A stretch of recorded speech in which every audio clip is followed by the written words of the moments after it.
It was just last night when he was sharing his Passover meal with his close disciples.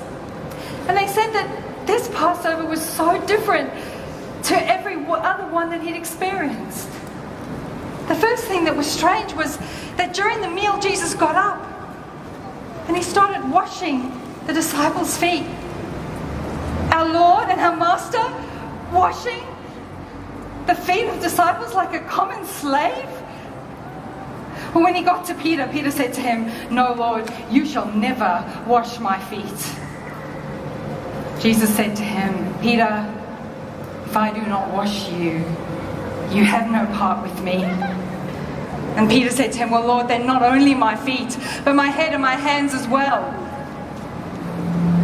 And Jesus said, "Those who've had a bath are already clean." And he said, "You're all clean because of the word that I've spoken to you, except one. Unless he washes him, he won't be clean." They've all had a bath because of the word? What did he mean? What did he mean? I don't understand. Well, the meal went on. And then Jesus said to them, "I tell you that one of you will betray me." They all became really distressed and really worried and asked him who it would be. And Jesus said, "The one to whom I give this piece of bread after I've dipped it in the dish."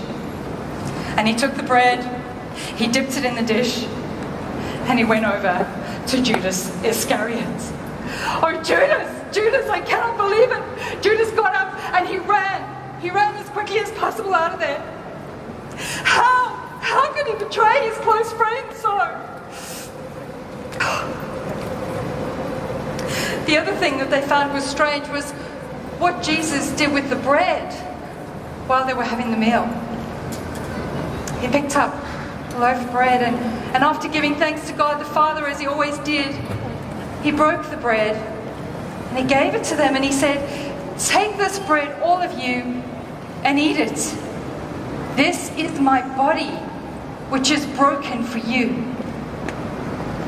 And then he took the cup of wine, and he gave it to them, and he said, "Take this cup, all of you. This is my blood of the new covenant, which is shed for you and for many for the forgiveness of sins."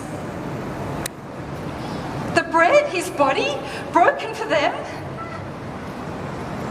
The wine, his blood, a new covenant for the forgiveness of sins. What did he mean? What did he mean? I don't understand. This is all so new. Well, when they finished their meal, they went to where they usually went, across the Kidron Valley and to the Mount of Olives, where they prayed, and some became very sleepy. They said, Jesus became very distressed, so distressed that as he prayed, drops of blood fell from his forehead. 3 times he cried out, "Father, please take this cup from me. But not my will, but yours be done." How could this be God's will? Jesus is dead. He's dead. How could this be his will? I don't understand.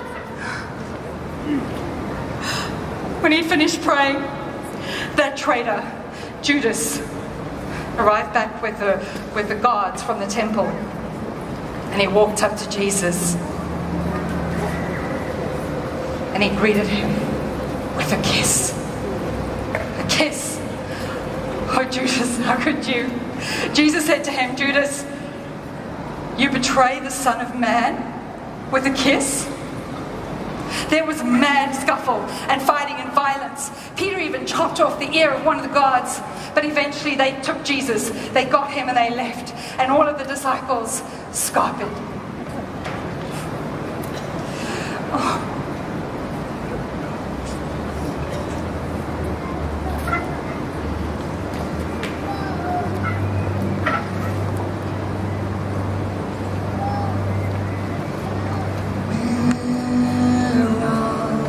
My God, to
They took him to the house of our high priest, where all the religious leaders were waiting to find a way and a reason to arrest them.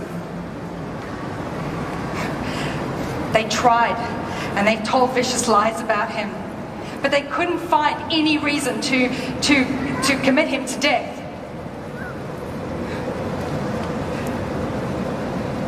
Why would they? Jesus was altogether good and altogether lovely. He fed the hungry.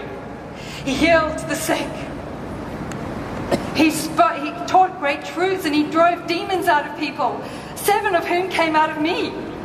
He had done nothing deserving of death. Well, it all came undone for Jesus when the high priest said to him, "Tell us plainly, are you the Messiah, the Son of the Blessed One?" And Jesus said, "I am. And from now on you will see the Son of Man coming on the clouds of heaven."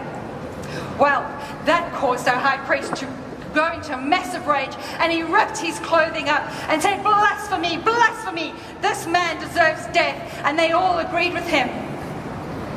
Now, because we cannot put anyone to death, they decided the next day that they would take him to Pontius Pilate, our Roman governor. When he got before Pontius Pilate said to him, "Are you the King of the Jews?" Jesus said, "You have said so." And then they started heaping their vicious lies about him. Not one word of truth, trying to accuse him. I don't understand. Jesus, I don't understand. Every single day you had answers for these religious leaders. And this day, when it mattered most, when your life is in your hands, he just kept quiet. He just hung his head and he didn't say a word. Now Pontius Pilate knew. He knew that it was out of viciousness that these religious leaders were trying to condemn Jesus. And so he tried to free him.